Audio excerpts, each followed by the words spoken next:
Good evening, Jasmine. Nice to see you.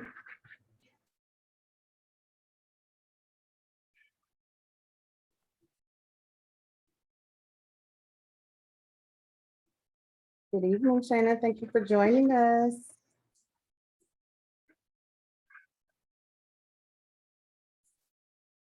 Good evening, good evening.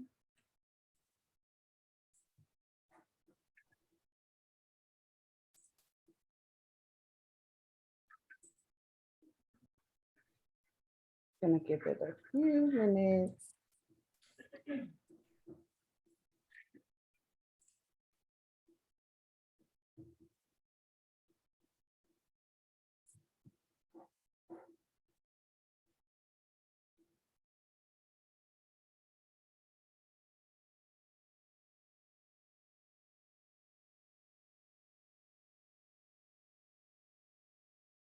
All right.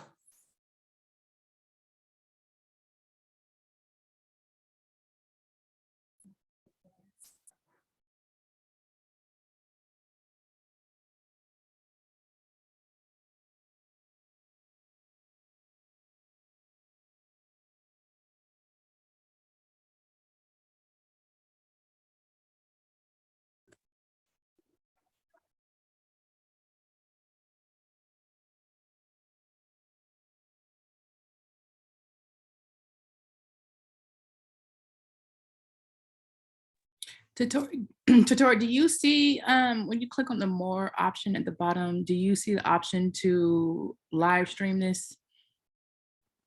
Yes, it says on live on Facebook, Workplace by Facebook, and on YouTube.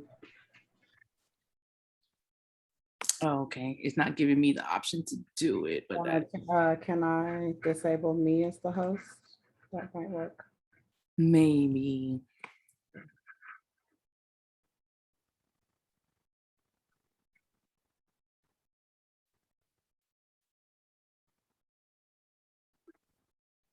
Okay, try it now.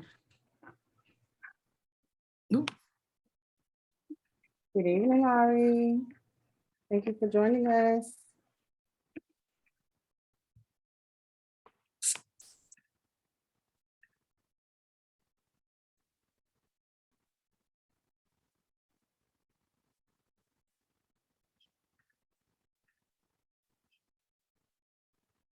No, that eliminated all my controls.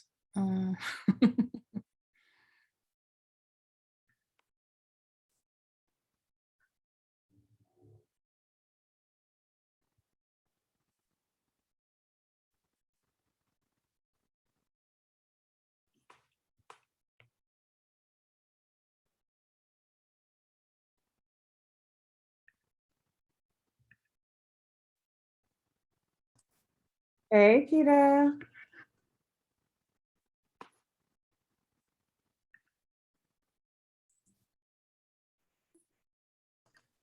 I'm wondering if I should. I think we just switched. I think it gave me it.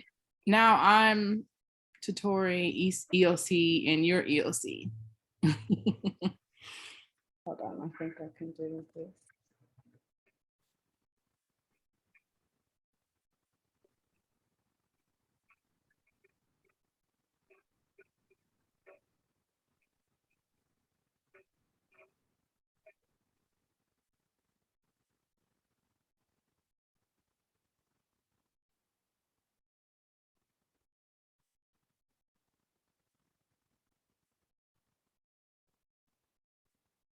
Yeah, you can probably just make me co-host again and then we can skip. Oh, okay, yeah, okay, that worked as far as getting my controls back.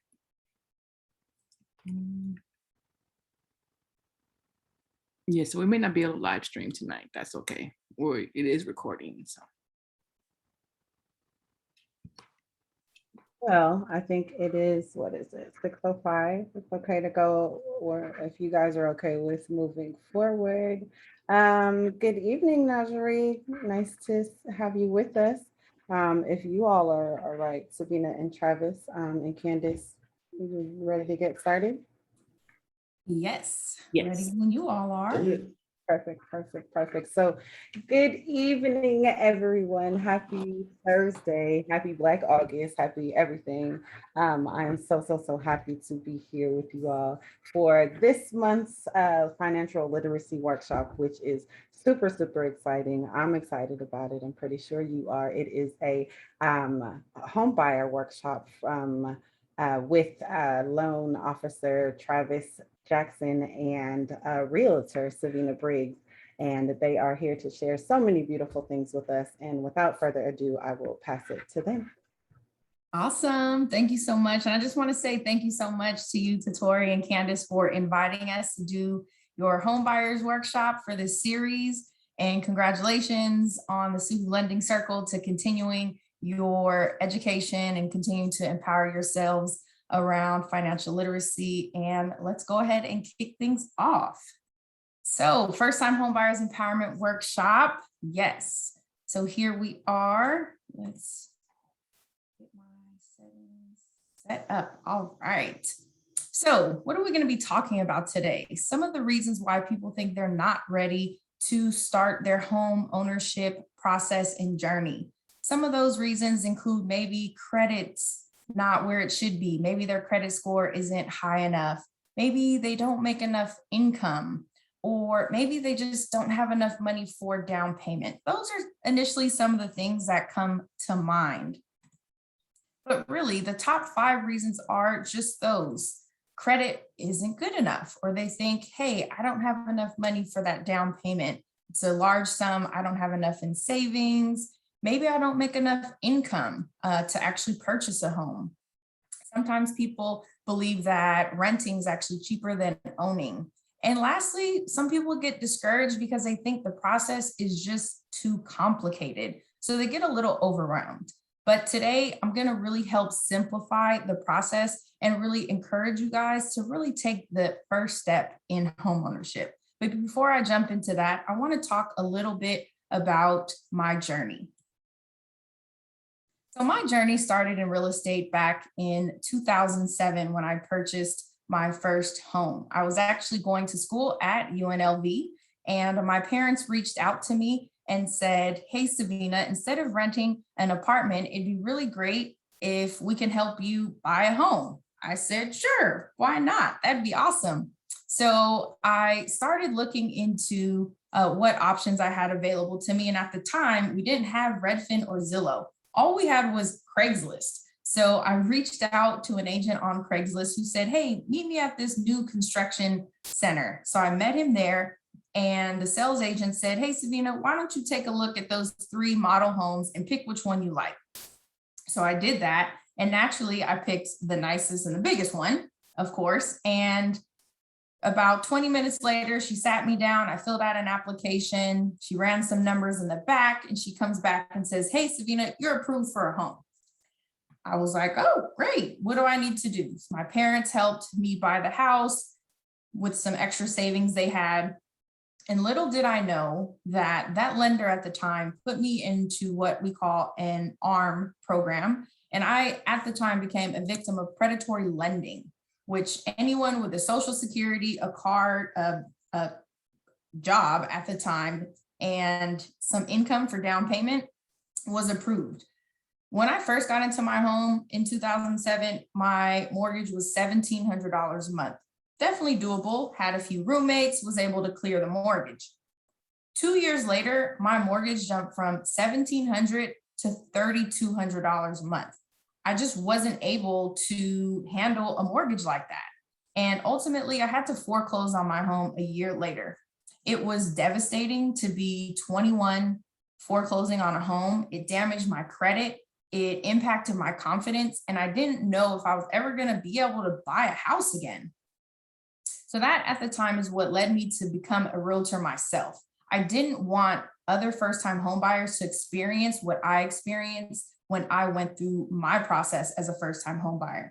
So here we are, a little over 10 years later. In 2017, I purchased my second home, which is now an investment property here. And since then, I've been doing real estate a little over 12 years with a primary focus on assisting first-time homebuyers navigate their process to homeownership. So let's get into it. What actually happened in 2007? So I told you a little bit about what happened in my journey, but during this time, there was a national home crisis across the nation.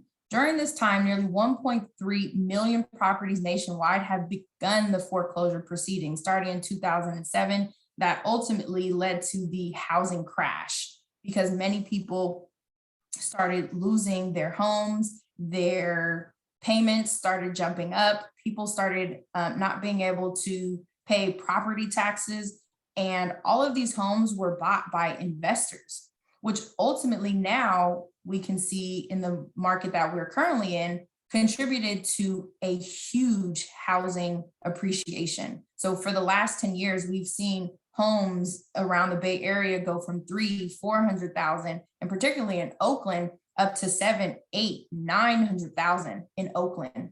And this all began back in 2007. So where are we today? So as we look at rents across the Bay Area, they have skyrocketed. This slide just gives you a quick overview of median rents. For 1 bedrooms in Vallejo from $1,500, 2 bedrooms go for a good $1,700.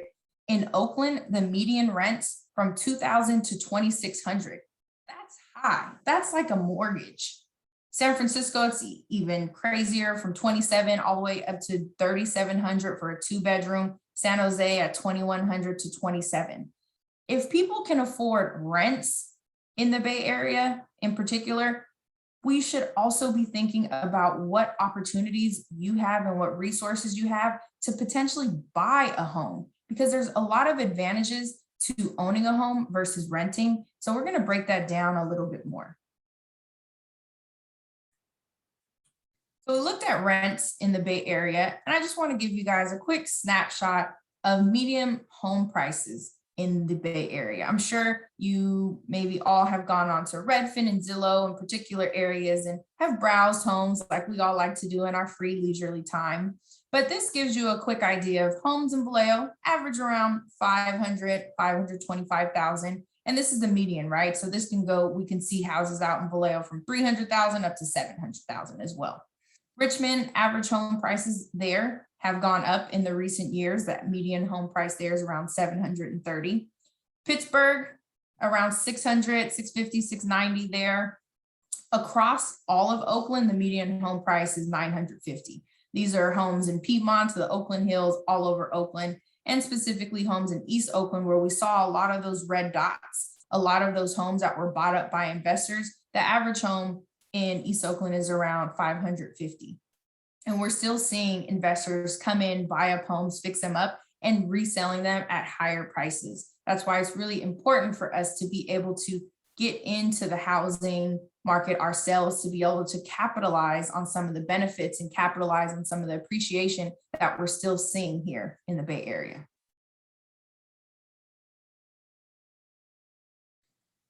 So we talked a little bit about the data, what's going on in the market currently. And now I just want to show you a quick snapshot of home buyer demographics. Last year was probably one of the most interesting times in my real estate career over the past 12 years. When COVID hit March of last year, we really thought, oh no, like the market's going to crash. There's going to be a housing bubble. Prices are going to drop. But in turn, it was the busiest year that we've seen in the last 10 years. I mean, people were just, everyone wanted a house. A lot of people were moving out of their apartments, looking into getting into homes. Interest rates plummeted, which brought a lot of buyers into the market. So here we have some buyer demographics. Who was looking to buy last year? So by race and ethnicity, we have 84% white Caucasians that bought last year, Hispanics at 7%, Asians at 5%, Blacks at 4%, other 3%. So really, I like to show this slide to really get us to know we have to get some skin in the game. We need to get into the housing market to really make our presence and take advantage of all the resources that are really out there for us to be able to access homeownership. As far as by age groups, I have them broken down here. But what's really great is to see that 25% of home buyers last year were between the ages of 30 and 39. So we have like our younger millennials and our older millennials, which lets us know, hey, now is a good time for us to start seeing what programs and resources are available, tapping into retirement accounts, savings accounts, to be able to access homeownership. And lastly, we have marital status here. And one thing I'd also like to just break down here is last year, 33% of all home buyers in 2020 were actually first-time home buyers, and 52% of all of them were under the age of 39, which is great. So we looked at some of the data for renting and sales. Now I want to talk a little bit about the pros and cons of renting versus buying. So here, it's a lot easier for us to look for a home to rent. There's no maintenance costs. If you have any issues with the home, you contact your landlord and say, hey, dishwasher's not working, washer and dryer's not working, hey, the toilet's leaking, can you come out and fix it? It's really good for short-term commitment. Maybe you started a new job, maybe you're testing out a new city or location, maybe you don't want to be there long-term. It's good for flexibility.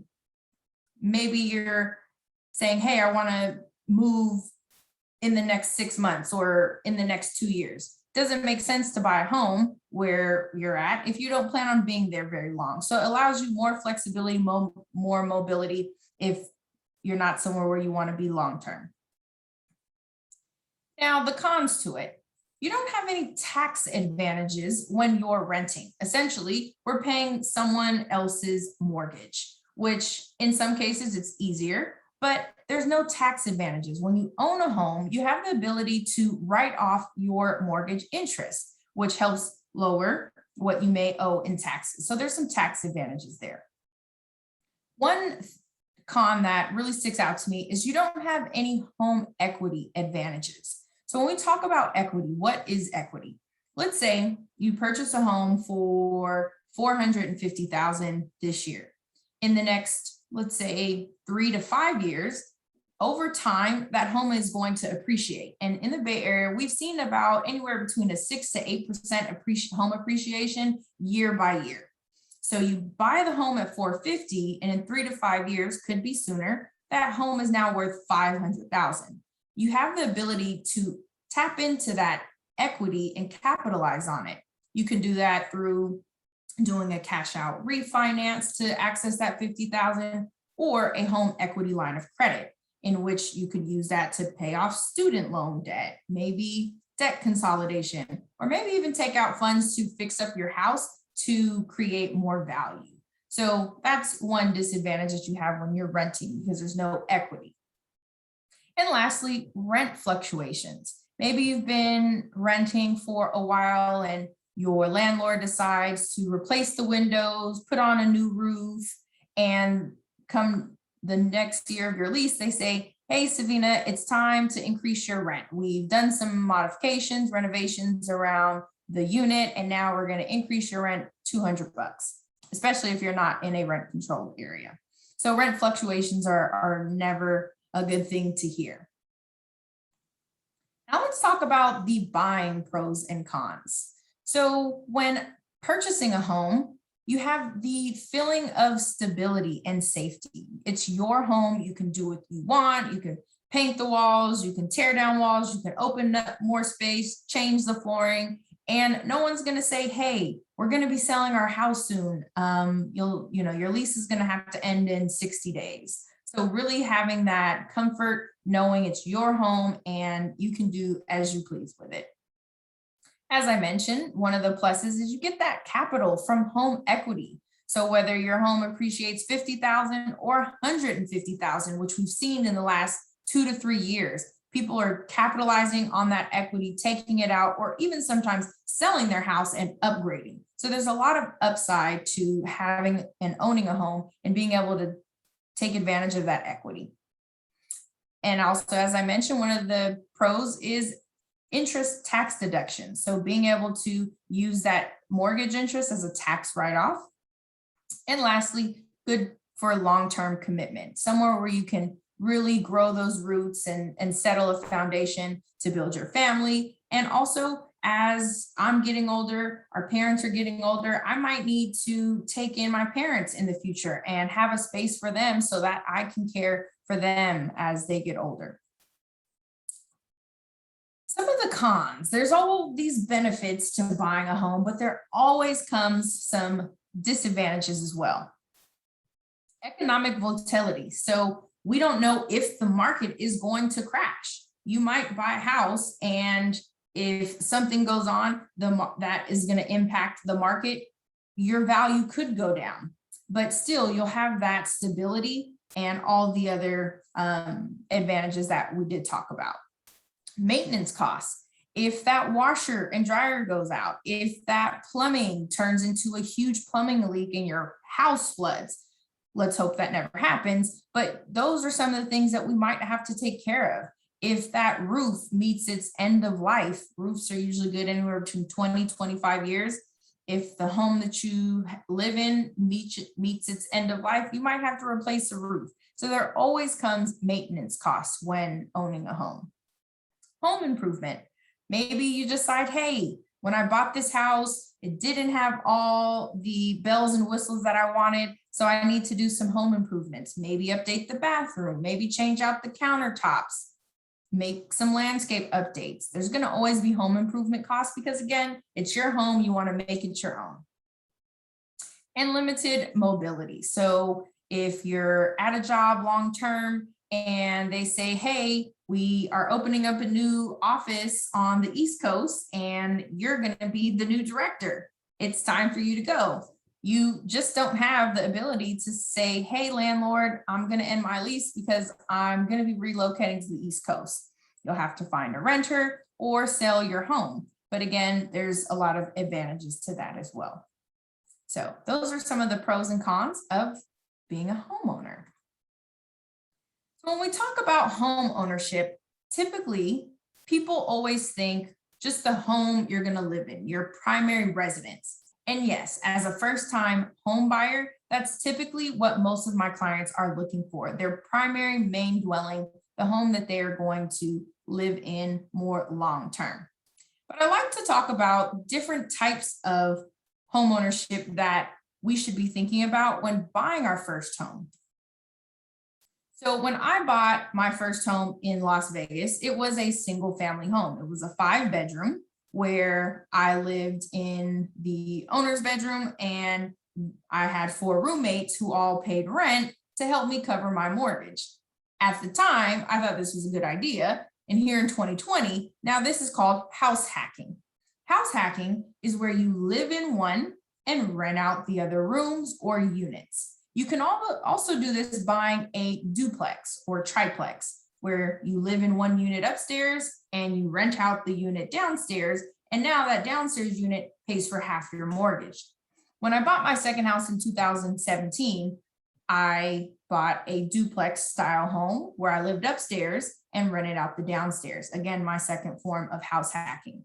I recently purchased a home about 8 months ago and did the same thing. So again, house hacking. This is something that I've used as an investment strategy that I always like to talk about because it really helps cut down your mortgage in half. Who doesn't want to have half their mortgage paid? And lastly, investment properties. When you specifically have an intention of earning a return on your investment through either rental income or future resale of the property. So some people do this by just buying a rental property, having a tenant live in it that covers the mortgage. Or some people will purchase the property, fix it up, and then flip it and resell it for a higher value. So those are just some different types of ownership investments to think about when going into home ownership. So we've talked about some of the pros and cons of renting versus buying. We had a chance to kind of dive into some of the market statistics, where things are at now. And really, now I want to get into the meat and potatoes, something tangible. Savina, what are my next steps? I came to this workshop to find out, what do I need to do? When clients call me as first-time home buyers, they get on the phone with me and they say, hey, Savina, I really don't know where to start. I've been working on my credit for the past year. I've been saving up some money, but I just don't know what to do next. And I always tell them they're on the right track because they've been doing what they've needed to do, working on their credit, saving up some money, getting in touch with a realtor. So on this screen, I have the steps of the home buying process, but I'm not going to bore you guys with all the little steps that go into the home buying process. I really want you guys to just take away something tangible. What can you do today after this workshop to really prepare yourself for the next steps? And then once you're ready, I'll actually handhold you through this actual process here to homeownership. So here we are. Let's get into it. Step number one, you want to gather all of your personal information. And I often tell people this is probably one of the hardest pieces of the process because we don't have it all right at our fingertips. I mean, we do, it's in our emails and things like that, but it's really helpful when you start the process to have all of this information together. You want to have obviously at least 2 years of employment, your last 2 years tax returns. Typically, the lender is going to look at your average income over the last 2 years, including your W-2s, any 1099s if you're self-employed. They also are going to look at your last 2 months bank statements to see and confirm that steady income is coming in that will allow you to pay your mortgage. They'll want to look at your last 2 paycheck stubs to ensure that you're still working. And having all of that information together will really help you prepare for having that initial phone conversation with a loan officer, which we call a pre-qualification. You might oftentimes hear people say, well, hey, first you have to get pre-approved to buy a house. Yes, that's true. But really the first step is getting pre-qualified. And that can be done simply over the phone with a loan officer, which Travis is going to talk to you a little bit more about later today. And in order to have a successful phone conversation to get your pre-qualification, you want to have that information readily available to you. Next, you want to have a good idea of what your FICO or your credit score is. And now institutions have made it a lot easier for us. Your online banking will tell you what your FICO score is. Any credit card statements also like to include that now. If you have, Credit Karma and things like that, things are pretty easy for you to find out what your general FICO score is. Some people think, oh, I need a 780, a 800 to buy a home. But this screen tells us that in 2020, 46% of all approved mortgages had a credit score of 749 or less. So obviously the higher your score, better rates, but don't be discouraged if your credit score is in the high 6s or low 7s. You can still move forward in the process. There are some mortgages that are even in the low 6s, 5% of them between 600 and 649, which is really great for you to still take those steps and know that it is possible. So when we think about down payment options, people typically think, oh, it's what's in my bank account. But we don't often think about other ways that we have contributed to our financial health. Some people contribute automatically to an individual retirement account, an IRA. Some people contribute to their 401ks. Some employers match people's contributions or a percentage of your personal contributions. Many companies offer retirement programs, and most of us will contribute to them, and it's kind of out of sight, out of mind. But when buying a home, you can actually access your retirement accounts, your 401ks, and not be penalized. Some of them have different penalties with withdrawing before age 59, but it's something to look into because you can access that to buy a home. Around tax season, it's always helpful to keep those tax refunds and save those up. And lastly, if you have a really kind friend or relative that's willing to offer a financial gift, that is a really great way to really help get your foot in the door. So when I bought my first house in 2017, my parents gave me a financial gift to be able to buy that first home. If I did not have that financial gift, I probably wouldn't have been able to purchase at that time. So it's always great to think about some creative down payment options when starting the process. You don't always have to resort to what's in your bank account or what do you have saved. Again, it's exploring the possibilities and seeing what's available to you. So when wanting to begin the process, there are a few things that you can do to help prepare yourself for the process. And that's first putting together a list of needs and wants, because it's really helpful when you start working with your realtor to explain to them what it is that you're looking for in a home, so that your realtor can help really dial down and help you find that home that you're really looking for. Doing some personal research, being able to understand what to expect in the process. All of you are getting educated on the process now, but doing some additional research about the areas you want to live in, what to expect with the home buying process, the financing process, maybe talking to some of your friends and family and asking what their experience was like buying. Next, really deciding what's your budget? Where are you comfortable when you are thinking about buying a house? Some people get into the process and they might be approved for an amount that's much higher than they're potentially comfortable with paying on a monthly basis. So I always like to tell people to put their budget together and really kind of price out where they feel most comfortable with a monthly mortgage. Think about your timeline. Are you needing to move next month? Are you needing to move in 3 months, 6 months, maybe a year out? It's really helpful to give your realtor a timeline so they can know how aggressive you actually need to be in this market and really help you set those expectations. And lastly, taking that first step of making the call and getting connected with a realtor. So once you get connected with a realtor, how your realtor works for you.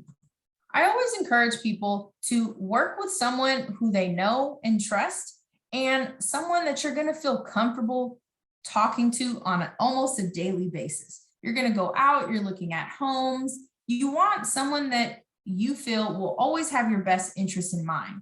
These days, a lot of people will resort to Redfin or Zillow, and they'll click schedule a tour, and they get connected with someone that they've never met, never talked to.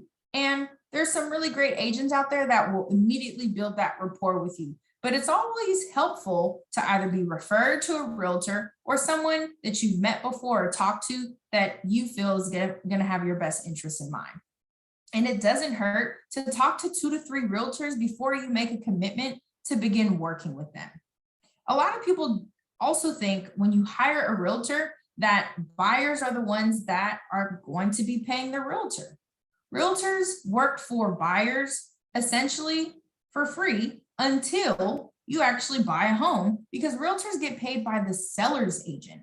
So it's really important to respect your realtor's time and understand that they are going to work and have your best interest in mind, because they want to help you find the home of your dreams. And make sure you find someone that you really believe that in, because there are a lot of agents out there that can get really busy and will leave a lot of the work to you. So you want to have an agent who has the expertise and experience in the areas that you're looking in. They're also going to help you with their negotiation skills. In this market here in the Bay Area, it's really important to have someone who has experience working with buyers, is a buyer's agent, and can really help you get your offers accepted through pricing strategy and other strategies to get you ahead of the competition. They're also going to help you with pricing guidance. Someone who's going to pool comparable homes that are sold in the area once you're prepared to make those offers. Maybe someone who's from the area you want to live in. I'm an Oakland native, so a lot of my clients are looking and purchasing in Oakland. So I love being able to sell homes where I grew up. Contracts. When getting into the home buying journey, you'll be writing offers, which are purchase agreements. And there's a lot of information and real estate jargon in there. And you want a realtor who can help you break down the important aspects of a purchase agreement, which you'll be signing as into a contract if accepted. And lastly, connections. From getting connected with a preferred lender, once you get into the process, someone who has contacts with home inspectors, pest inspectors, contractors to give you quotes, people who can help you take care of your home even after the fact. Hey, Savina, we just got our keys. We're looking for a great contractor to help us update the flooring or do the landscaping. Someone who has great connections and will put you with other people that they trust as well. So we've talked a lot about the steps to home ownership and what you need to do to get prepared. And all of you are doing the right thing now by educating yourselves on the process. That's probably the number one thing. And the first thing you really want to do is get educated before you actually take those initial steps. Next is preparation. So as I mentioned in that previous slide, getting all of your documents together so that you have a sense of your own personal financial overview, so that when you make that call to that realtor and get connected with a loan officer, you can have a really fruitful conversation and be able to lay out, hey, this is what I've made over the last 2 years. This is what I'm actively making. This is how much I have access to as far as down payment. Maybe talking to those relatives, hey, I'm looking to buy a house. Are you open to helping me out with a financial gift? And getting all of that together so that when you make that call, you'll be able to come away with a full pre-qualification and hopefully on your way to a pre-approval to be on your way to searching for homes. So Travis is going to talk to us a little bit about the financial side. But really, before I hand it over to him, I really want you guys to know that there are so many options and resources out there, and to not be discouraged by, oh, this is such a crazy market. Homes are flying left and right, and home prices are just too high. There are homes out there for everyone's price range, whether it's 400,000, 500,000, 600,000. If you're willing to commute, I've recently sold a few homes up in SAC in the low threes. Many people are working from home now. So again, we have all these different flexibilities that we didn't have before prior to COVID. So whether you're looking for single family homes or starting off in a condo, that's also a great place to start. But ultimately, the one thing that I want you all to take away is explore the possibilities, make the call. Get prepared, because you don't know what you don't know. And a lot of people find that once they actually start the process, they're actually ready. But because fear holds us back, because we think we don't have enough income, we think our credit's not there, we think we don't have the money for down payment, you might be surprised that there are down payment assistance programs out there that will cover your closing costs and your down payment. Yes, there are. And we'll hear a little bit about that in just a bit. But ultimately, get prepared and make that initial call. And if you don't know where to start, you can definitely call me. So looking at a few things that are out there, here we have a single family home in Oakland for $539,000. We have another one in Oakland for $499,000, 3-bedroom, 2-bath, beautiful backyard. Here we have another one in Richmond for $499,000. This is a 2-1. Again, no matter your price point or where you're looking, there's inventory out there that will fit what you are looking for. And as I also mentioned, you can also look at house hacking as an option. And I love house hacking because I've done it a few times and I have a lot of experience there. And ultimately, I'm so passionate about helping first-time home buyers. And I look forward to hopefully working with some of you someday.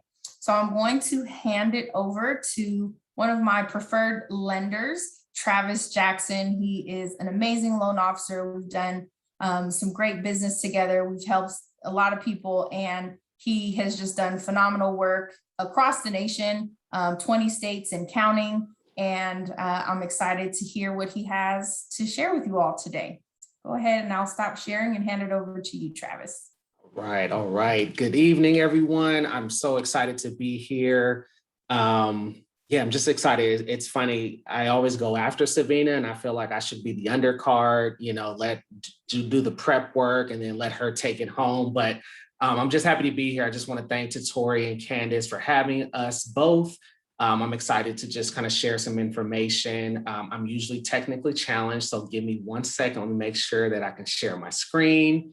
I am used to doing presentations in person. So this whole Zoom process is a little different. So Savina or someone, give me a thumbs up if you can see the Meet Your Speaker screen.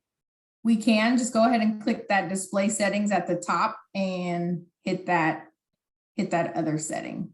Oh, see, there we go. Already starting off. I promise we did a, hold on.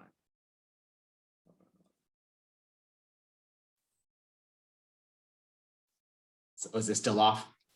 It's still there. Okay. Forgive me, guys. It's still there? Yes. All right, I'm clicking the buttons. I'm sorry. It's not letting me share.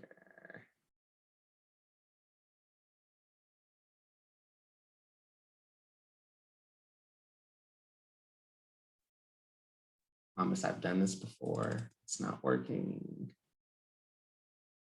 Okay, 1 second, 1 second. It's still showing the display, Savina? Yes, it is. Bear with me, I'm so sorry. We did a test run and I was able to get it to work. How about now? It's still there. Okay. Yeah, if you just, let's see. There you go. You're good. There we go. Okay, sorry about that. All right. So yes, as Savina mentioned, my apologies on the technical difficulties. My name is Travis Jackson. I'm originally from San Francisco, born and raised. I've been in the Bay Area pretty much most of my life. I went to high school in Vallejo, and now I live in the city of Fairfield. So I'm very close to Oakland, have a lot of family that's still there. And I'm just excited to talk about home ownership. As Savina mentioned, we typically like to talk about our journey into home ownership. So I'm going to kind of go over how I became a homeowner.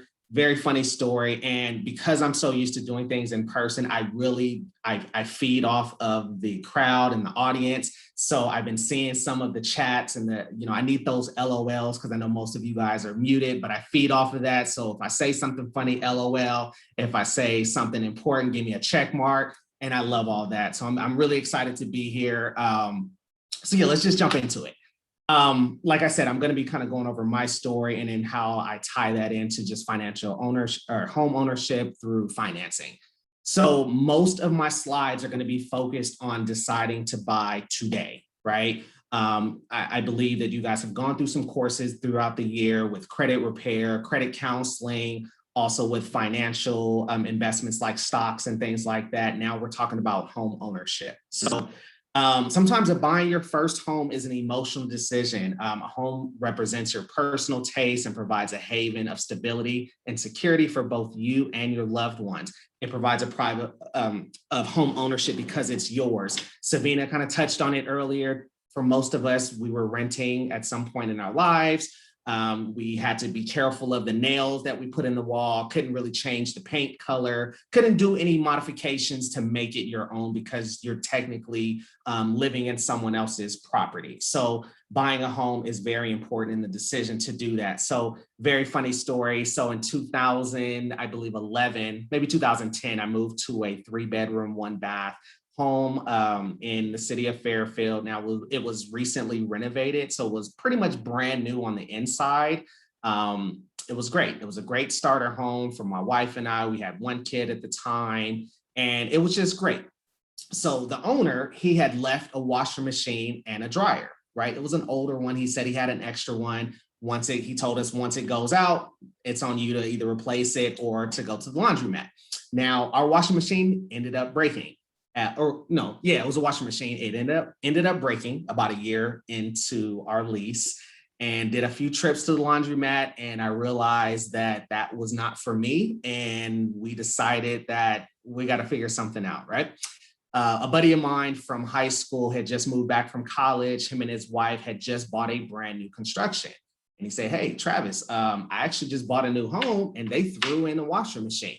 And I said, wow, that's pretty cool. Now, we weren't thinking about buying a home. We weren't saving for a home, but we needed a new washing machine. So literally the same day we got the phone call, we got in a car, we went to a little town in Cordelia, and we looked at some brand new constructions. Now, some of you may have already seen that. You go through the model homes, you sign the little guest sheet, you go through the model homes, and then as you come back, now they're trying to sell you. They're trying to close, like, hey, which one did you like? Kind of like a sales tactic. There's one way in, one way out. That was our experience. And we ended up not leaving that sales office. We ended up writing an offer on a home. We actually got our offer accepted. We went through the whole process. We were able to pick out the interior of our home. I'll go to the next slide. So that's our property. This is the day that we actually got our offer accepted. As you can see, the house is already built on the outside, but we were able to build things on the inside and kind of choose the cabinets and things like that. So it was about a 2.5 month process. We went through the whole process, closed on my birthday, and I didn't even get the washing machine thrown into the whole thing. I ended up having to go to Best Buy and got a washer and dryer through them. But that was my journey into buying my first home. This was back in 2012. Literally, our washing machine broke and we bought a house. That's our story. I kid you not, that was not a story. That was the honest to God truth. If my wife is here, she can attest to that. So that was our journey. And so sometimes buying a home is an accidental investment that creates leverage opportunities. As you can see with me, it was definitely an accident buying a home.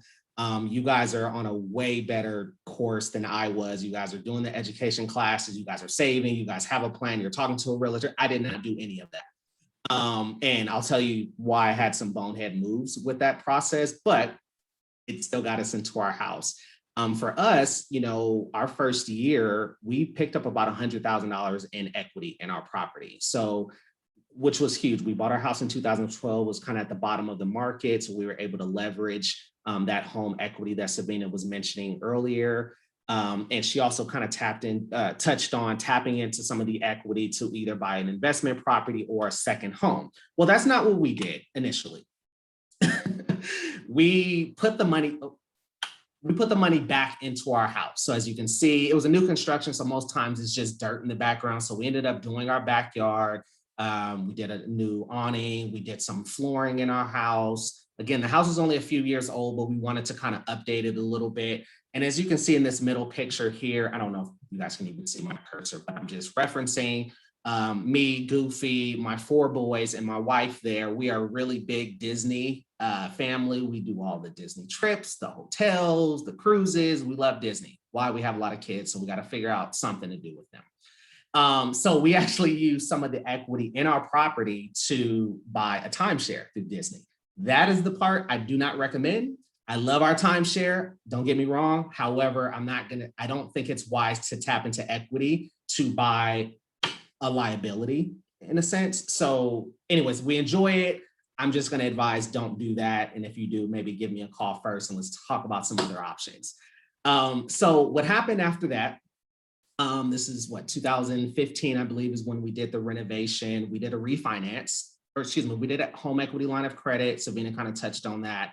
I've also refinanced my property a couple of times. As we're growing wealth, as we're getting some of the tax deductions, we ended up relocating to the state of Arizona. 2017, 2019, we moved out there, but we were able to rent out our property to a couple friends from our church at the time. And we were able to not only make a profit every month, so they not only paid enough to cover our mortgage, but we were able to make a little bit more. And we were still able to get the tax benefits at the end of the year. So that's what owning a home can do. Again, Sabina touched on it. I'm just kind of hitting it a little bit more because I believe that home ownership is it's the greatest investment in my opinion. And I think if you do the research, a lot of people will agree with that. So fast forward to the end of 2018, going into 2019, here's my family. This is 2019. You see me, you see the 5-year-old now, he's 15, 9 and 5. And there you go, a little baby bump. So we ended up getting pregnant again. And we ended up moving back home. We were able to honor the lease for our tenants, and we were able to move back into our property because we didn't have any family in Arizona. Obviously, everyone had been waiting for our little girl, first, last, and only girl. She gets her own slide. I'm sorry, Reagan, that's my princess. She's the apple of my eye, can do no wrong. And she knows it. So she gets her own slide just for her. That I didn't want to talk about too much other than this middle picture because I'm just a proud dad. They made the cover of the Pottery Barn edition for the Christmas selection. So they were all in the stores throughout the nation, and it was just fun. Okay, so enough about Reagan. That's my princess. I love her. Okay, so let's get back into business. I know that's probably going to get old at some point, Savina, forgive me. At some point, she's going to grow up and, talk back a little bit more. So maybe she'll lose her slide. Anyways, so a home, like I mentioned earlier, a home is the largest financial asset most people have due to the equity and the appreciation. I believe Savina mentioned in the Bay Area, maybe it was just Oakland alone, that the appreciation has been about 6 to 8%. Well, nationally, annually, it's been about 5 to 6 since 1977. So that's huge. I always bring up this point because there are so many different buckets of investments. If I'll say this, if your 401k or if your CD or if your savings account isn't really giving you the return of 5 to 6%, and you've been focused on everything but home ownership, it might be a good time to shift your mindset a little bit and really think about becoming a homeowner, because that 5 to 6 in the Bay Area now to more like 8% appreciation is huge. I don't know about you guys, but my savings account is 0.00001. So I'd rather put my money more into a property. I know it's volatile, but overall, it's going to be a wise investment in the short and the long haul. So one thing, I love this slide here. Again, I don't know if you guys can see my cursor, but it talks about the equity increasing throughout the country. Now, this slide was from about maybe 2 months ago, but I still think it's relevant. As you can see in the state of California, if it's green, it's basically saying the average equity gain year over year. This is over 30,000, the green. California, and I looked at all of the states on this map, is the highest at 55,000. Now, a good chunk of that is going to be the Los Angeles area and the Bay Area, which we live in. So that's huge as we're thinking about home ownership.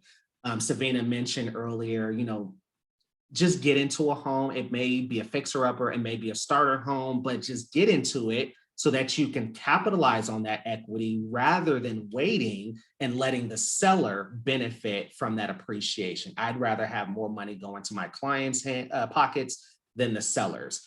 I say that to say, so if, and we'll go over some of the financing options, but if you're putting 3% down now and you're like, oh, that payment's a little high, well, put the 3% down now today so that we can refinance in a year and we can get rid of, that mortgage insurance because you've gained that much equity in your property. So again, we'll talk about that on a one-off.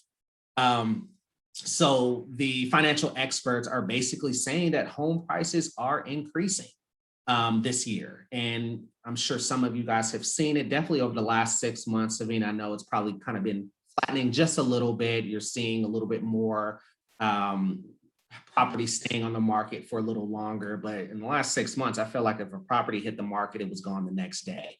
And with COVID, it's very hard to even get into a property because you have to go through all the COVID protocols. So it's nice to know that home prices are going up for current homeowners, but for those who are looking to buy a home, it could be a little discouraging, or at least it was a little discouraging. But if it's trending up, we want to get in now rather than later. All right, so now let's kind of jump into just the financing overall, right? I work for Loan Depot, been with the company for about 3 years. I've been in the industry for 11 years. I can't really see myself doing anything else just because I love the gratification of helping, and I work with a lot of first-time home buyers as well. I get the same reward helping a family get into their first home, especially in the Bay Area, because it's very discouraging. And you hear it on the media, you see the memes where a $200,000 mansion in Texas versus a shoebox in San Francisco, right? Trust me, I've lived in Arizona. It's not all what it's cut out to be because it's based on, it's the cost of living, right? The houses are cheaper, but you also make less. So if you can kind of find that sweet spot in the Bay Area where you're still making that California money, but you have a really nice property for 500,000-600,000, that's going to be 800,000 in a few years. And then you sell and then you go buy another property in Texas, all those good things. We can talk about that later. But I just think owning a home in California is just key. And so if you have the ability now, let's do it.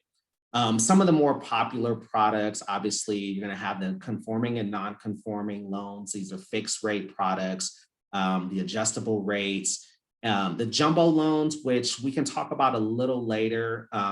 We do have some very unique niche products just with our company alone. And then you have the traditional government loans, FHA, VA, USDA. I'll kind of talk about a few of these just to give you just a little bit of nuggets. I don't want to overwhelm you with information because this is where making the call, that's where Sabina and I are going to walk you through what's going to be the best option and give you options, right?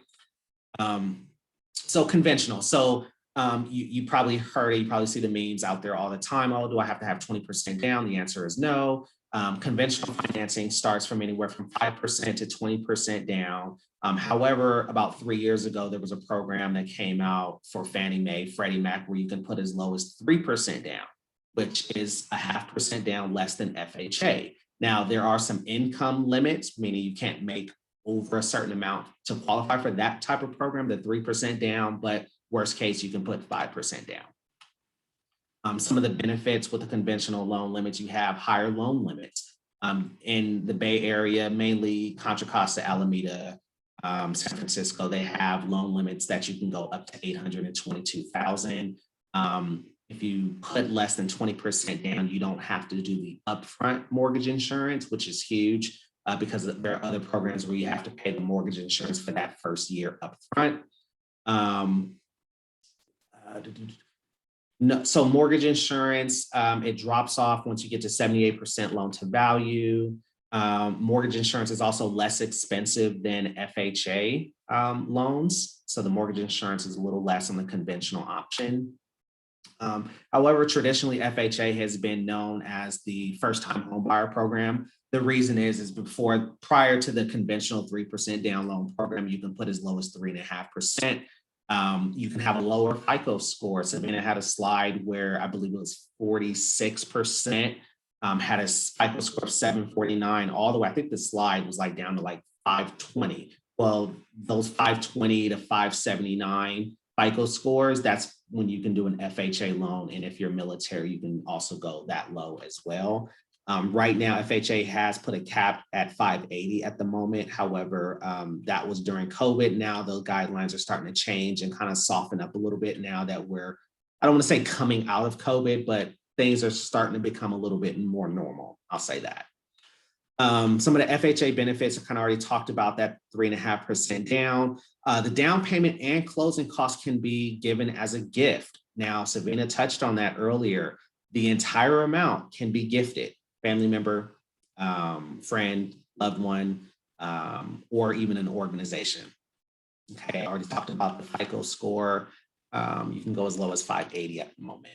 VA, for any of those who are in the audience that are military, we do appreciate your services, and I'm glad that there are loan programs for those who have served, is still serving, or is married to someone that served in the military. You have the option of not putting anything down.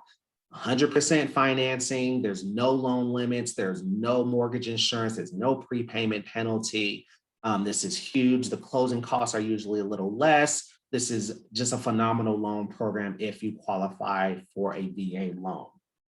Now, jumbo financing, this is huge, especially in the Bay Area. So for those who are looking in that 1.2 or 1 million and above, there are some very niche products just for you. We have a program where you can put as low as 5% down up to 2 million, if I'm not mistaken, on a property, and you actually waive mortgage insurance. Now, the interest rate is going to be a little higher, but it's kind of like some pros and cons. You can put less down to get a way more expensive home.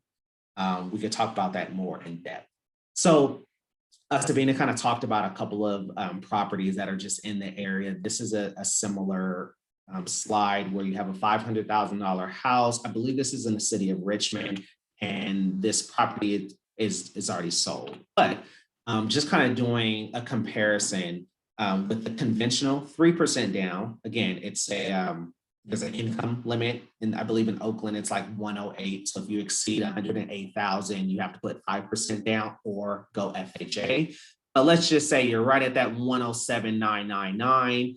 You can put 3% down payment for the conventional program. Closing costs are about the same. Cash to close, it's a little off by a few grand. And then you have your total payment difference there. So we're looking at, out of pocket about 4,000 difference, out of pocket monthly, let's just say a little over $100.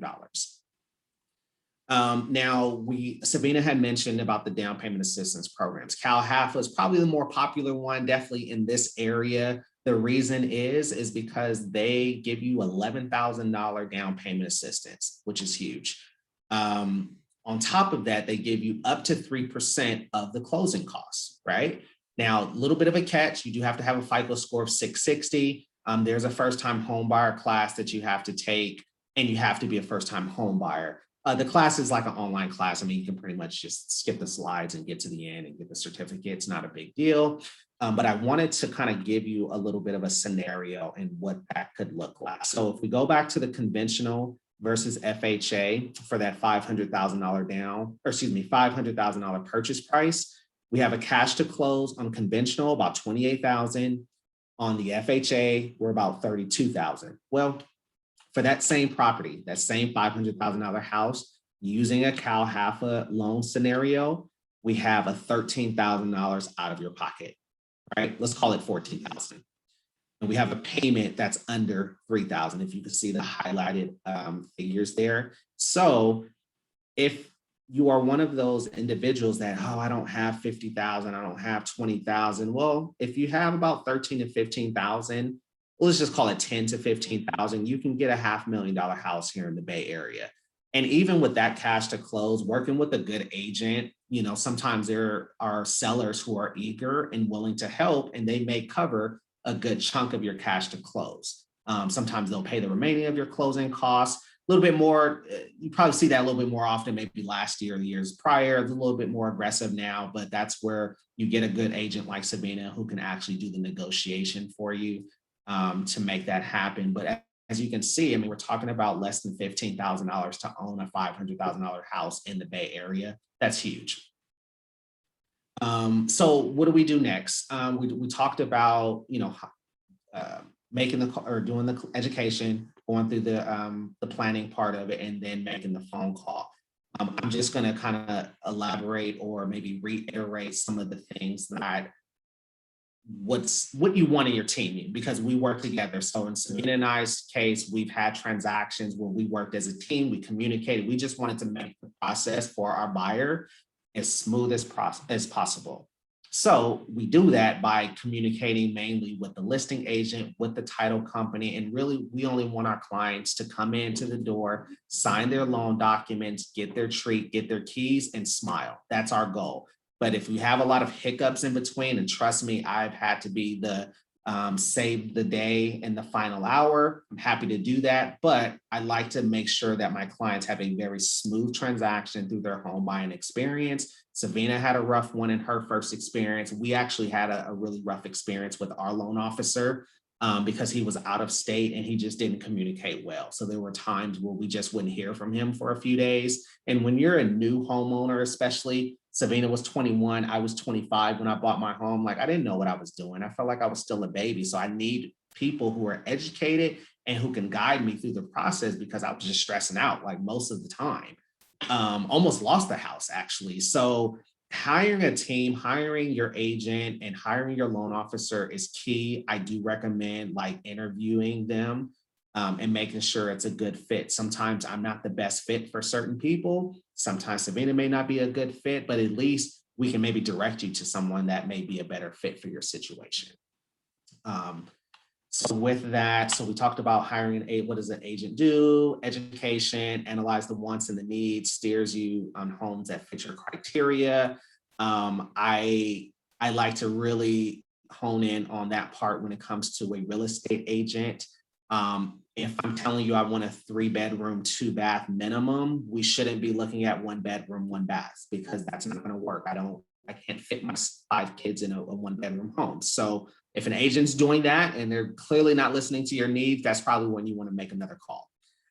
Same with the loan officer. One thing you'll find between most loan officers and most mortgage companies is that our rates are usually around the same. You're not going to see a huge difference between interest rates from lender to lender. Sometimes there's a really good deal with one mortgage company versus my mortgage company. But for me, it's not always about interest rates. And I'm saying that even as a consumer, I like good customer service. I like someone that's going to pick up my phone call. I love someone that's going to just take care of me. And sometimes I'm okay, and I'm saying this from personal experience, I'm okay paying a little bit more for better quality. And that's what I try to pride myself with. But again, at the end of the day, I'm not the one making the mortgage payment. You are. So I wanted to be competitive with the rate, with the payment, but I also want to be able to offer you unique products and think outside the box. Again, I've saved the day for a lot of transactions gone south. And sometimes it's just really thinking outside the box and being very strategic about how to make this work. So with that, and I've kind of alluded to, the first few slides is about buying a home now, or at least being ready to start making offers. The reason is I saw this slide today and I just wanted to add it into this presentation. Look at where the price of the loan amount in January 2021, we were at 500,000 at a rate of about 2.8. And these are like national averages. Monthly mortgage 2,054, right? January 2022, they're expecting, obviously, and I've showed some slides about the appreciation of the homes, we're looking at that same house going for 560, 500 at a higher rate because rates are slowly coming up. Look at the difference in the monthly payment. We're talking about almost a little over a $400 payment increase just from 1 year. I don't know about you, but again, I'm all about my clients making the most money and saving the most money. I'd rather that appreciation be in your pocket or in your property that you own rather than the seller. And if you go another year to January 2023, we're looking at another $30,000 increase. We're looking at a 0.4 increase in rate, and look at the payment, $2,750.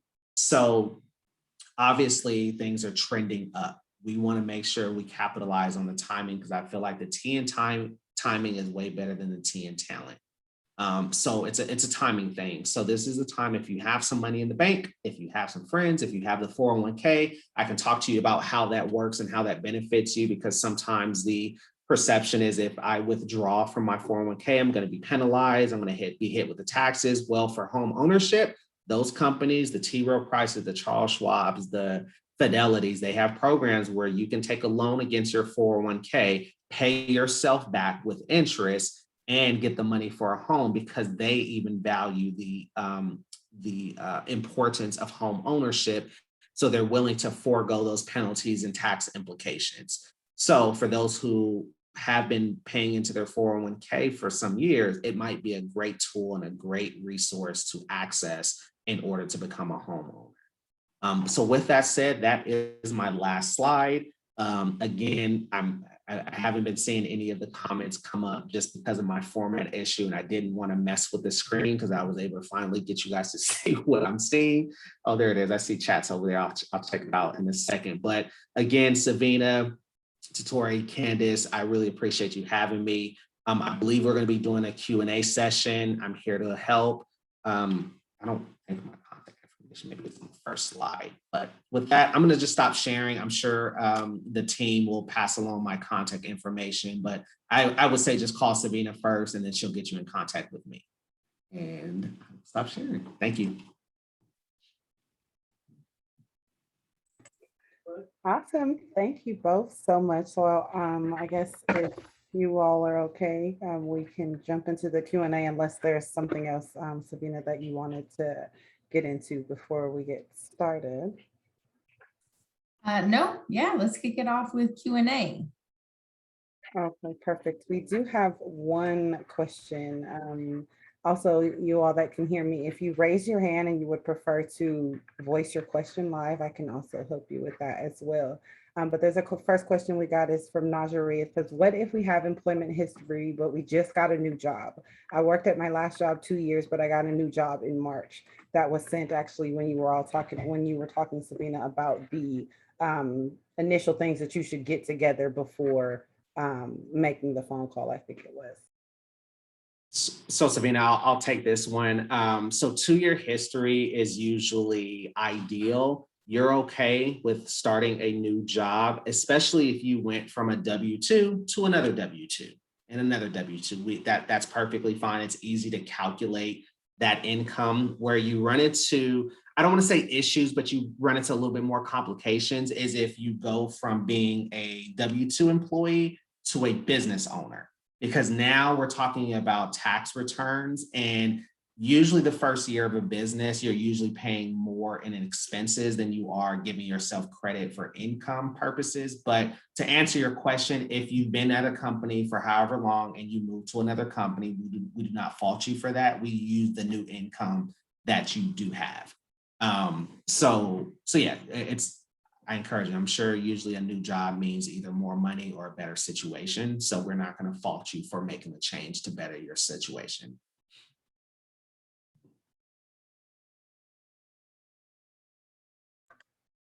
Awesome. Thank you for answering that. I see Candace has her hand raised. Go ahead, Candace. Yes. Thank you, Travis. Thank you, Savina, for this excellent information. Also for sharing with us, your personal stories behind home ownership. I went FHA in 2010, like when the market was, crashing. I heard I can go FHA again, but how many years do I have to wait before I do another FHA loan? Okay, so here's the thing with FHA, and I'm gonna just put this out there. No one is gonna come knocking at your door if you got a loan that they say you need to be in the house for a certain period of time. Okay, so no one's gonna knock on the door. What's gonna happen is, let's say you bought an FHA loan in August of 2020, right? FHA, and you called it your primary residence. Now you can buy another FHA, or you can buy another property using FHA financing as long as the new property is going to be your primary residence. Okay, now you don't have to do anything with the old loan. You can convert that property into an investment property without touching that mortgage, and you can buy another home using an FHA. There's no time period. I believe, okay, I think the guidelines may have said 12 months, but honestly, I've done it before with my client. There's ways of getting around it. But yeah, if you can only, with FHA, you can have multiple FHA loans. It just all depends on if the new FHA loan is going to be a primary residence. We're talking about house hacking, buying a duplex. If you're using an FHA loan for that, you do have to live in one of the properties, one of the units, if you're going to go FHA. Got it. Thanks. I saw a funny comment here. I'm kind of just catching up. Somebody said their parents tapped into the equity and bought all the kids some cars. That's great. Our first car. So that's amazing. So again, I'm not opposed to buying toys with the equity that you build into your property. I will say, strategy wise, and the demographic that we're talking to tonight, and Savina put a slide that said 84% white bought last year, and then all the way down was, I think it was like 4% Black. I think going forward as the minority community, I just recommend we got to get on board with investing and being diversified, leaving a legacy for our kids. And unfortunately, cars is a liability. Properties are assets that appreciate. So if we can buy the car, but make sure you buy that condo as well. So I gave an example of us buying a Disney timeshare. Well, timeshare, specifically the Disney one, it is a piece of property. So I do have some ownership interest in Disney, with that property, and our property is associated with Alani in Hawaii. So it is technically an asset. So I don't want to make it seem like it was just a bad investment. But now, most recently, I've been using the equity I built in the home to buy another property. Hopefully I'm in contract on a home in Scottsdale. I got a text from my realtor saying that our offer looked pretty strong. So just kind of like just shifting the mindset. Toys are great, but if we're going to use our equity in our home, I'd rather put it back into the home or to buy another home. That's just my personal take on that. So I thank you for that. I actually have a question. My son will be 18 in a hair's breadth, and in 2 years. And by that time, I'm pretty sure I'll be very confident in purchasing a home. But he will also be like starting college, and I was thinking to purchase the home kind of with him, in my name and his. Do you think, especially Savina, with your experience, and Travis, with your knowledge, like, would that at that time be a wise thing to do in benefit to him? Or is that something that, especially when he's going to college and having all types of, basically starting, he has a bank account now and all this other kind of stuff, would kind of set him up in a solid framework in that regard. But do you think that that would be more beneficial for an 18-year-old new college entry kid to have in their name in tandem with their mom versus like he should wait? Does that make sense? It does. And Savina, I know I'm answering all the questions. You can feel free to jump in. No, you're good. Okay, cool. So I think if you want to be smart about it, was that Tatori or was that Candace? It kind of moved around on my screen. That was me, it was Tatori. So I feel like if that's the game plan and that's the strategy to help your kids become homeowners and to build credit, build equity, I'm all for it. I do have experience where I've seen parents ruin their kids' situation by adding them to the loan, and they're 18. So they're just kind of taking the advice of their parents. Hey, sign your name on this deed, things like that. So I've seen it go both ways. Personally, I have 5 kids. I would do exactly what you're doing. So to answer your question, how confident if you do it right, absolutely. I think it's great.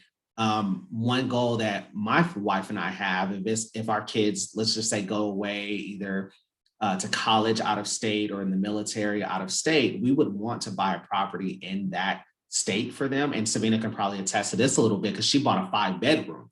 I'm sure you can rent out some of those rooms, right, to college,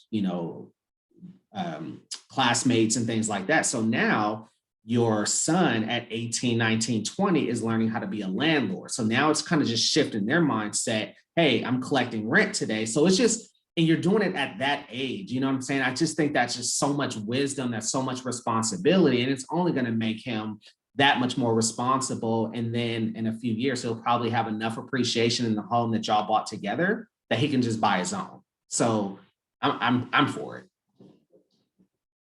Well, thank you. I'm sorry, I'm done. I'd agree with Travis 100%.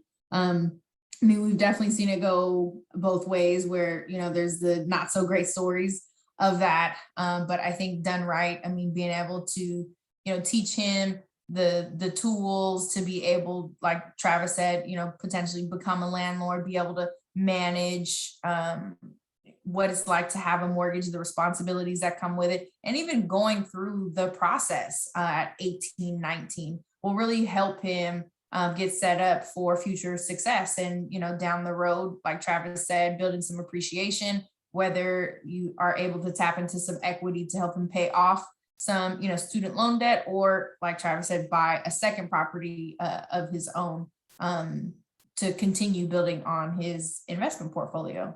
So either way, I would definitely recommend that, and I would do the same.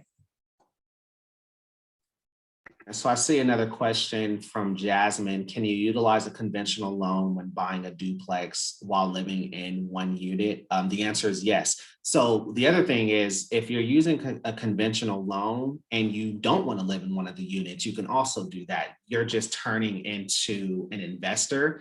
So there's other guidelines and requirements. We have to put a little bit more down. The rate's going to be a little bit higher, but you can go conventional or FHA. Conventional, you don't have to live in one of the units either. So you can do one or the other. So someone had mentioned that they bought a house in East Oakland. Looks like they used one of the down payment assistance programs. Out of pocket, look, $10,000. Huge. It doesn't say the name of who that is, but yeah. And that was Elisa.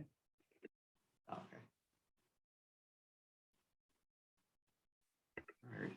Someone also mentioned ADUs that they wanted to talk to you about that, Travis, but do you have any information or any insight into the what are they, auxiliary dwelling units that are, we hear a lot about that these days, and like people doing that. Any advice for something like that? Yeah, so the financing part, and I'll let Savina kind of take this on because she has more experience in like finding an ADU, but the financing part, it's not much different than buying a duplex. I think where you run into maybe some issues with the inspection is if that ADU is permitted with the city or not correctly. That's where you kind of run into it. But again, for financing purposes, we may not give you credit for the ADU, but you can still rent it out or do whatever you want with it. It's just as long as there's no health and safety issues with that unit. But if it's not permitted, we don't care. We just can't give you credit for like the square footage and the bedroom and things like that. But Savina, I feel like we have a couple clients that's looked at ADUs. Yeah, and they're really popular these days, especially with so many people working from home. People are looking to either build ADUs on their existing property or looking for homes that have ADUs that have been recently built out. But again, the city has to go through a permitting. You have to go through the permitting process. If they were built without permits, you want to actually go through the process to get them permitted so that you can use them for additional square footage and legally rent them out as well. I see we have two hands raised. I think maybe Elisa was first. I'm going to allow you to talk. Hi, I'm the one who was asking about the ADU, and I'm the one who purchased in East Oakland in 2017. So I wish our first-time home buyer experience was a funny one. It wasn't. We were actually displaced. Our rent was raised $800 a month. And we basically decided that we didn't want to continue to be in that same situation of having really no control.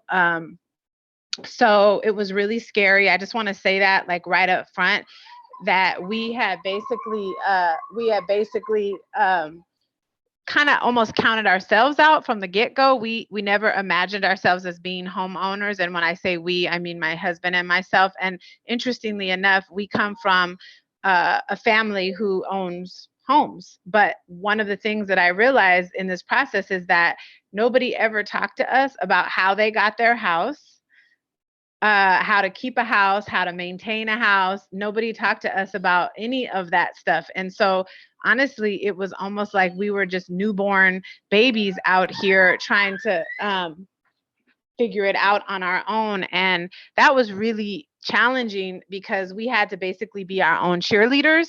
So I just want to tell people that it is possible, because I was a nanny, my husband's a truck driver, and I'm born and raised in East Oakland. He was born and raised in Berkeley. And so we're just super regular people who basically dug our heels in. We educated ourselves.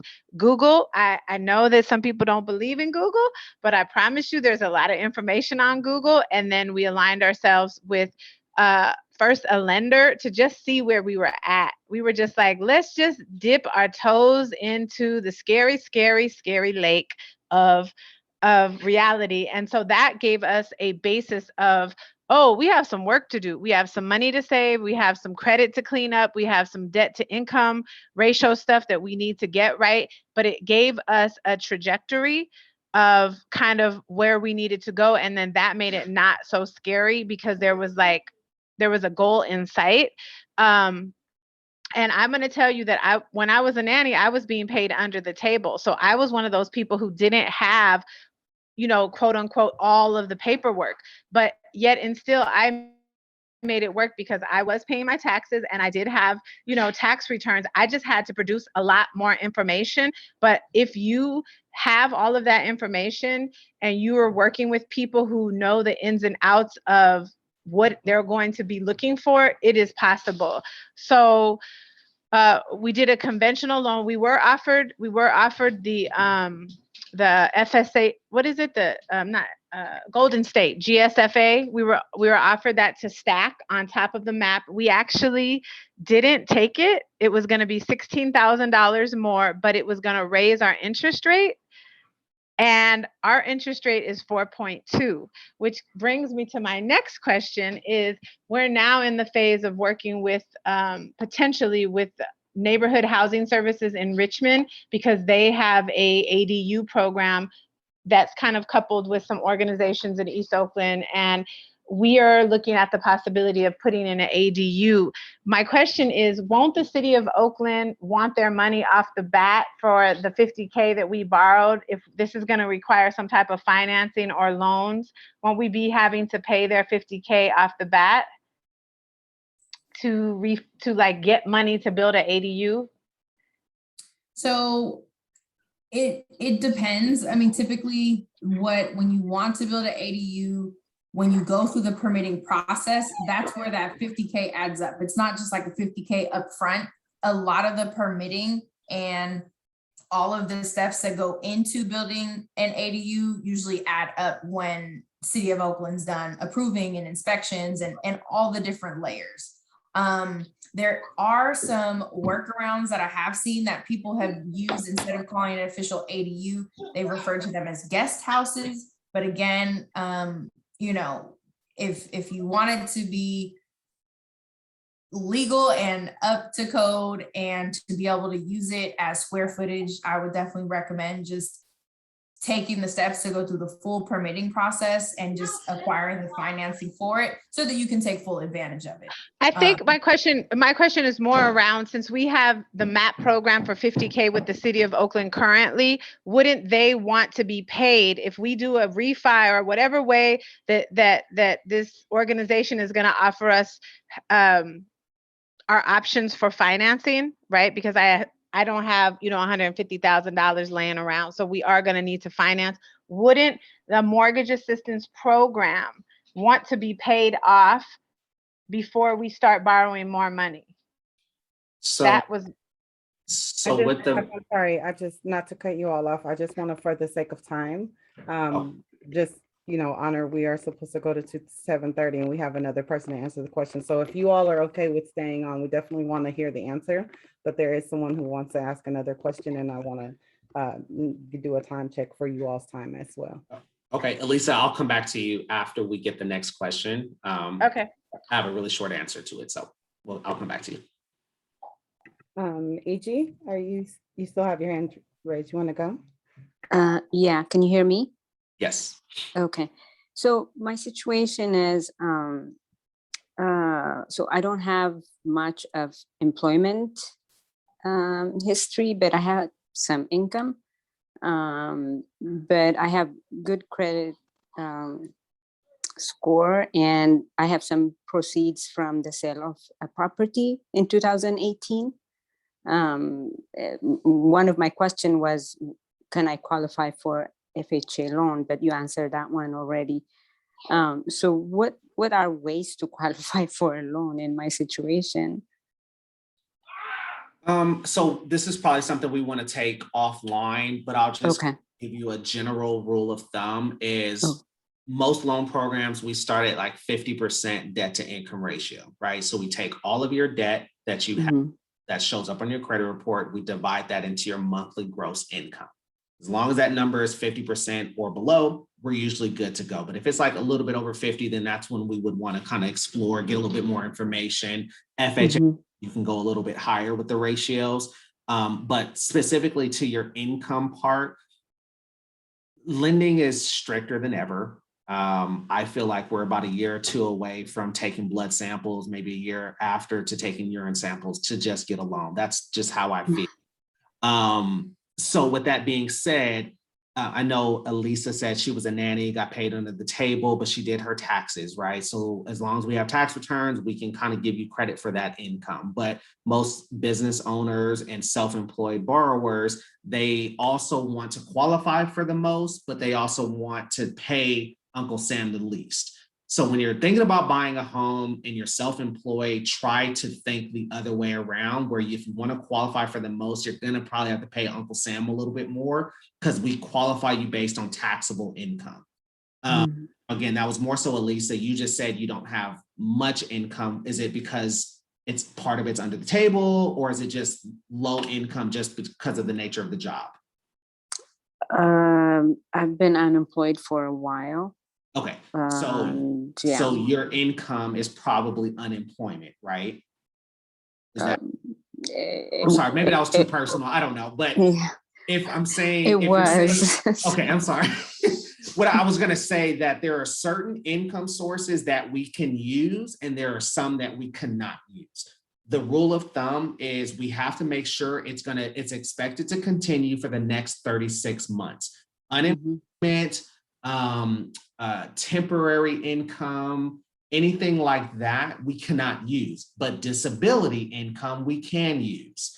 As long as there's a timestamp associated with it. Now, if it's disability for 6 months, then we can't use that. But if it's a disability income that's set for the life of you, then we can use that as sourceable income. But again, it all depends on the situation. So Okay, we'll talk offline maybe. Yeah. I'm sorry. We'll talk offline. Okay. Maybe. Yes. Yeah. Thank you for that. And I can just quickly answer Elisa, and then if there's no more questions, we can wrap it up just for time purposes. So Elisa, you had said that the MAP program, it all depends on the program. There are a lot of down payment assistance programs that does not require repayment, but a lot of them, they do. So if you sell, they require payment back. Then if you refinance or sell, they want their money back first. Easy answer. First. So yeah, okay. So they're gonna want their money off the bat, because this organization, which is it's Neighborhood Housing Services in Richmond, California, they are saying that they want to look into what it would look like to wrap everything together. And I'm like, I don't think the city of Oakland wants to wrap anything. They're going to want their money off the bat, is what I figure. And that means the years that we've had it since 2017. So the 50K plus the 3% interest, I think. Yeah. So the best thing is, if you refinance that property to keep it, you just want to make sure you have enough equity to not only pay off that $50,000, but also meet the loan to value requirements for the next property. So if you owe $500,000 on the property, but you know you have to pay $50,000 of it, you need to know that the new loan amount's going to be at least $550,000, but you have to also have enough equity to absorb that increase of $50,000. Okay. Thank you. No problem. Awesome. There don't seem to be any more raised hands or questions in the chat, and it is 7:34. So if you, Savina and Travis, don't have anything else, I want to say thank you so very much from the bottom of my own personal heart, and on behalf of EOC as well, and the people. We appreciate you so much. They are asking for your contact info in the chat if you are willing to share that. So please do. Again, thank you so very much. Thank you so for all of the twists and turns that it took to get us here today, for sure. For all of the things that you shared with us. That I was taking a billion notes myself. So thank you. Thank you for answering all of the questions. For the participants, thank you all for attending tonight, for taking the time to come and be with us, to hear what we had to share. I really wish that you all have absorbed as much as you can, and that you move forward and it is useful to you in a prosperous way. At the end of the webinar, a survey will pop up we would appreciate it if you would answer the questions on the survey. It very much helps us to know what your experience was like. Be honest, we could take it, and lets us improve the things that we put forth for you going forward. If there isn't anything else, Savina, you have anything? Travis, you have anything? Candace, you have anything? Good. Thanks for having me. Appreciate it. Thanks for having me. I did put my contact information in the chat, but Tori, please feel free to send our contact out to the group. And again, we're here to be a resource to help you guys along your journey, whether you're just getting started or want to create a roadmap for the future. We're here to help. Indeed. And with that, we are going to wish you all a good evening and a good week, a happy weekend. Happy Friday Eve. Good night. All right. Good night. Thank you. Bye. Thank you.